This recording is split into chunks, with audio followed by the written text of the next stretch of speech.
Bonjour à tous et à toutes. Est-ce que vous saviez que seulement 54% de nos concitoyens estiment qu'il y a un recul de la biodiversité? Ce qui veut dire que plus de 46% de la population estime qu'elle ne recule pas. Est-ce un manque de connaissances, de la désinformation, de la mésinformation? Les raisons peuvent être multiples. Quoi qu'il en soit, près de 800 millions d'oiseaux ont disparu d'Europe en 40 ans. Ce n'est pas négligeable. C'est toute une chaîne alimentaire, c'est tout un système, une biodiversité qui, malheureusement, impacte les approvisionnements, les productions et donc les hommes également.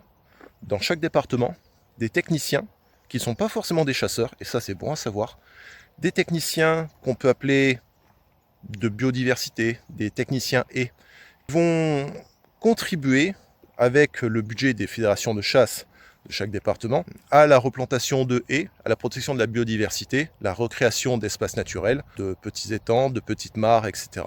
Les missions sont très vastes. Moi-même, je n'étais pas au courant de l'étendue de ces missions-là.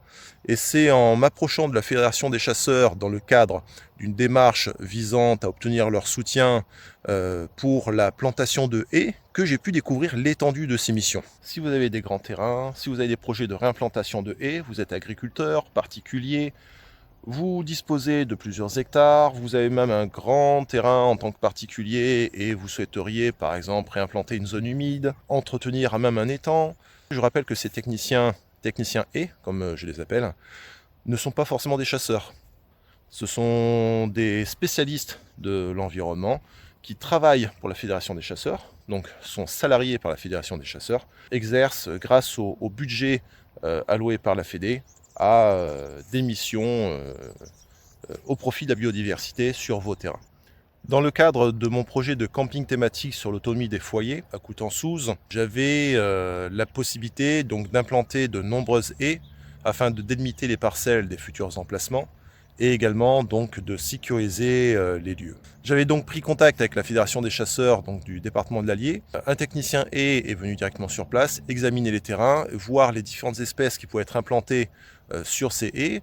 Et dans le cadre d'échanges très constructifs avec l'intervenant, on a pu déterminer que sur certaines parties, les haies allaient être productives de fruits consommables par l'homme. Sur d'autres parties, j'avais décidé avec eux que ce seraient des fruits non consommables par l'homme, mais consommables par les oiseaux. Et ensemble, donc, on a établi un listing de toutes les espèces végétales qui auraient pu être implantées. Ensuite, comment ça se passe? C'est-à-dire que la Fédération des chasseurs va financer les plantes, va financer également le couvert, et une fois que une convention est signée avec eux, vous recevez le tout chez vous, et vous avez la possibilité, avec l'aide d'associations locales, je crois qu'ils peuvent vous aider à vous mettre en relation avec ceux qui peuvent le faire, avec l'aide donc de bénévoles, on peut réimplanter ces haies. Si vous avez la chance d'avoir un ou des terrains et si vous souhaitez justement restaurer à votre niveau une biodiversité en recréant des zones humides, en replantant des bocages, des haies, etc., ils vont venir directement sur place, faire un diagnostic, voir avec vous ce qui est faisable. Si jamais vous n'avez pas le matériel nécessaire pour le travail du sol, ils peuvent vous prêter, sous réserve que les fédérations de chasse respectives disposent des matériels, mais ils peuvent vous prêter le matériel. Et dans tous les cas, il y a toujours des solutions qui peuvent être trouvées. Alors, dans mon cas, donc la liste a été établie avec le technicien qui est venu directement sur place, la liste des différentes espèces qu'on pouvait implanter. Une fois que la liste était déterminée, donc il y a une convention qui est signée, et puis généralement c'est en fin d'année, on reçoit donc toutes les plantes, tous les plans qu'on peut mettre en place. Lorsque la fédération de chasse va vous inviter à la session de formation, sensibilisation sur la plantation de haies, cela se fait dans leurs locaux. C'est dans un cadre très convivial. Nous sommes généralement une dizaine, une vingtaine, une trentaine, cela dépend du nombre de participants. On est accueillis de manière très chaleureuse le matin, des pains au chocolat, des petits croissants, un peu de boisson, c'est sympathique. La formation dure généralement la journée, du moins ça a été mon cas pour le département de l'Allier. Sont exposées donc les missions donc, de la fédération de chasse et plus particulièrement des techniciens haies auxquels on a affaire. Les missions donc de ces agents, l'ensemble des missions qui leur sont dévolues, et c'est très instructif puisque on pourrait penser qu'une fédération de chasse ne sont que des chasseurs ou que des techniciens haies ne font que de la plantation de haies, ce qui n'est pas le cas. Et une fois l'ensemble de leurs missions expliquées, couvertes dans le cadre de cette journée, est abordé de manière un peu plus technique le rôle de la haie, l'impact de la haie sur la biodiversité, et puis comment implanter une haie, les différents types de haies qui existent. Donc c'est vraiment très très instructif. Je vous mets quelques captures écran de cette journée que j'ai passée dans les locaux de la Fédération de chasse du département de l'Allier, mais je ne doute pas qu'il en existe dans chaque département, et je vous invite à vous rapprocher d'eux si vous avez des projets qui peuvent être compatibles. Je remercie la Fédération des chasseurs pour la vidéo que je vais mettre en partage avec leur autorisation. Je vous souhaite un bon visionnage et je vous dis à bientôt. De manière à avoir une découpe suffisante pour pouvoir faire un trou. Donc ça fait à peu près un carré de 20 cm à peu près. Et on peut rabattre les bords de manière à pouvoir faire le trou. Et ensuite vous faites votre trou. Donc vous mettez la terre sur le côté, puisque vous en aurez besoin après. Donc vous voyez, quand la terre est bien travaillée, bon ici on est sur du sable alors c'est plus facile, mais quand la terre est bien travaillée, ça facilite le boulot. Parce que quand vous avez 400 ou 500 plans à faire, vous êtes bien content d'avoir fait le travail du sol avant, parce que ça va beaucoup plus vite à planter après.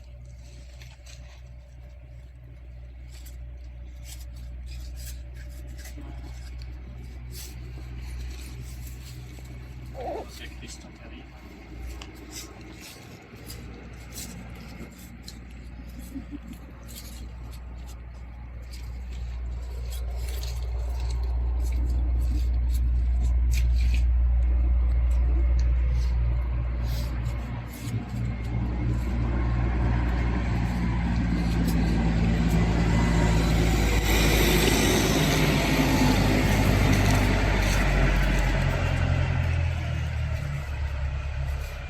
Voilà.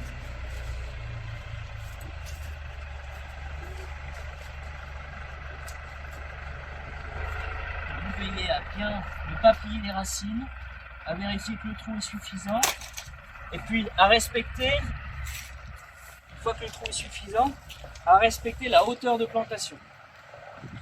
Je reprends mon plan. On a une partie aérienne, une partie dans la terre, hein, le système racinaire, et entre les deux, vous avez ce qu'on appelle la zone de collet. On voit ici, on a un bourrelet un petit peu, une espèce de renflement qui vient marquer la différence entre le système racinaire du système végétatif aérien. Et c'est la zone essentielle pour la croissance du plant et la bonne, la bonne survie du plant dans le temps face aux facteurs environnementaux. C'est-à-dire que c'est cette zone qui va un peu guider, qui va faire un peu le rôle du baromètre pour la plante et qui va lui dire, lui donner les informations pour bien se comporter face, on va dire, aux événements climatiques et face aux saisons qui vont se succéder au cours de sa vie. Hein, donc cette zone-là, elle doit toujours être en contact avec l'espace aérien plutôt que dans la terre, parce que si elle est enterrée, elle ne reçoit pas les bonnes informations de ce qui l'environne. Hein, ni les rayons du soleil, ni la pluie directement, ni le vent. Et l'arbre, il a besoin, comme tout organisme vivant, hein, chez nous, on a le cerveau qui vient commander notre corps. Et ben, c'est un petit peu le cerveau de la plante aussi à cet endroit-là.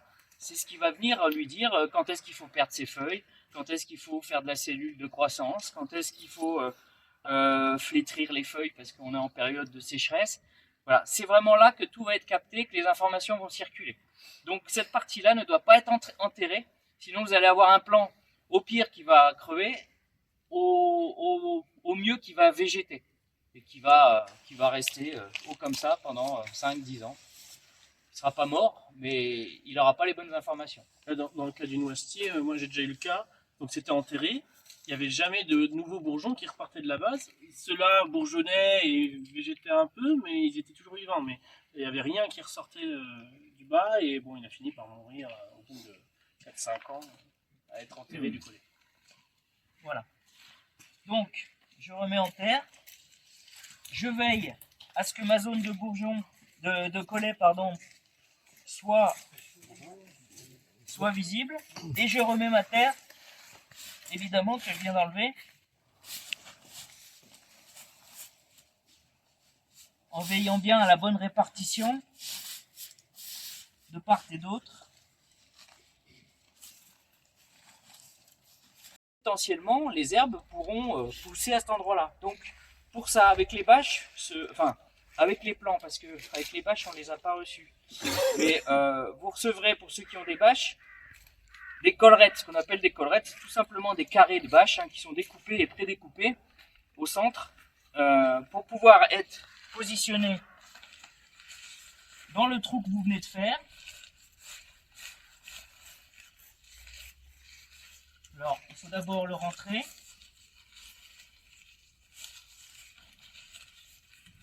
Ensuite,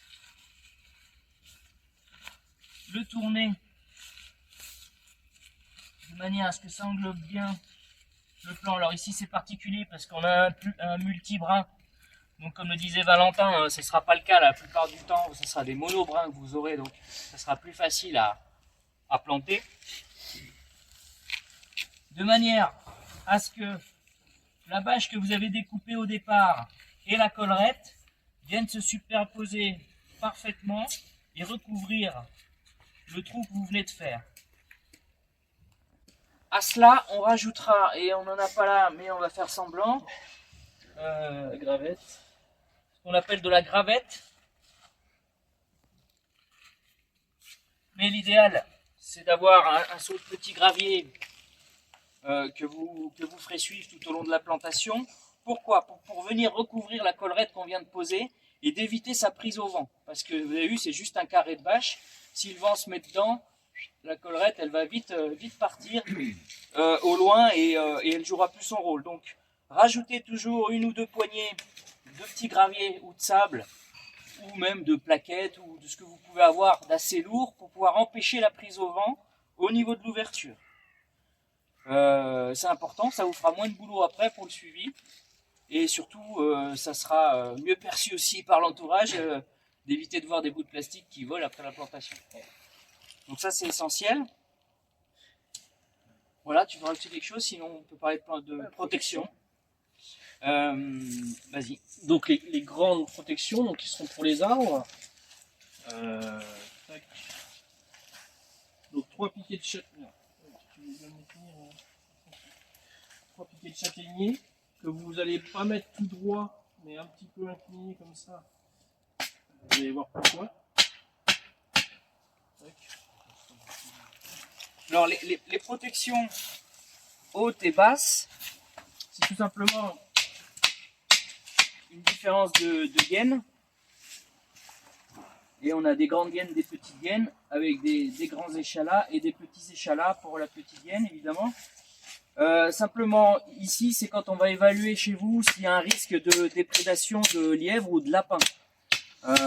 Si par exemple c'est le cas, on va vous préconiser systématiquement des protections individuelles basses pour tout ce qui va être buissonnant et intermédiaire. Pour les arbres de Auger, on le fera aussi s'il y a du lapin, mais par contre on va aussi tenir compte du fait de la présence de chevreuils par exemple, qui peut venir soit se frotter au tronc, soit vraiment abrutir les jeunes pousses de l'année, notamment en période de bourgeon, puisque le chevreuil adore se nourrir de ça au printemps. Donc l'idée c'est de protéger les arbres qui ont besoin de monter. Voilà. En soi, s'il n'y a pas de protection, vous avez du lapin par exemple, et vous avez un peu de déprédation, quand on parle de prédation sur les végétaux, on parle de déprédation. voyez par exemple ici, c'est un plan, je ne sais plus de quoi en fait, qui a été abruti par des lapins, parce qu'on a des lapins sur le domaine. Vous voyez, ça fait une coupe nette. Ça fait une coupe nette, il n'y a pas photo. Alors ça, ce plan-là, je ne m'inquiète pas, s'il a juste été coupé comme ça, on va le remettre en terre, il va repartir.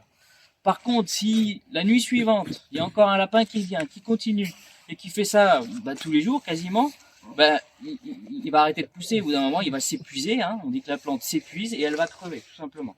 Et avoir, donc là, on a déjà travaillé l'autre jour.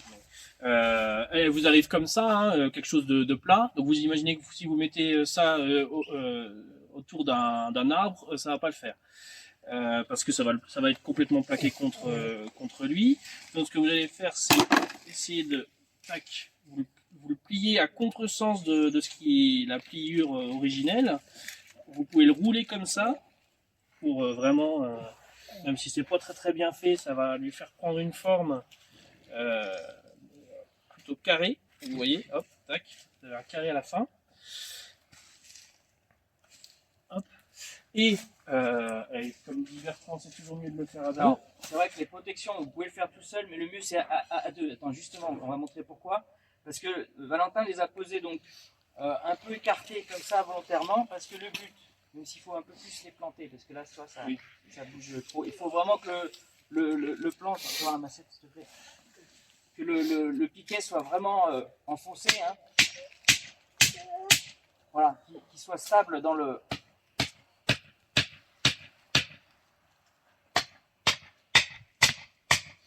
Pourquoi? Parce qu'il est là pour un moment, hein. Donc le mieux il sera mis, le plus il sera pérenne. Et ensuite, vous avez une personne qui vient rapprocher les piquets et l'autre qui vient poser la gaine dessus.